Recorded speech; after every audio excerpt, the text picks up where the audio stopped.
కాశ్మీర్లో మరొకసారి దారుణం చోటు చేసుకుంది.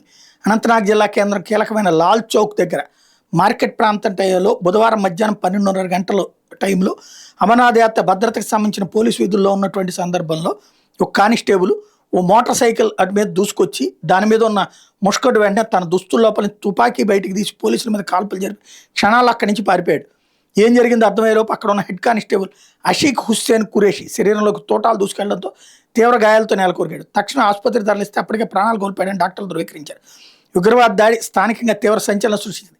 గత ఏడాది 26 మంది మరణించిన పహల్గాం ఉగ్రవాద దాడి తర్వాత కాశ్మీర్లో జరిగిన అత్యంత ముఖ్యమైన ఉగ్రవాద దాడుల్లో ఇది కూడా ఒకటిగా పరిగణిస్తున్నారు. ఏడాది జమ్మూ కాశ్మీర్లో పోలీసులను లక్ష్యంగా చేసుకుని దాడికి దిగడం ఇదే మొదటిసారి. ఈ దృశ్యాలు సీసీటీవీలో రికార్డ్ అయ్యాయి. ఇక్కడ వీళ్ళు ఎందుకు అంటే పోలీసులు ఇదివరకు తీవ్రవాదులకి అండగా ఉండేవాళ్ళు.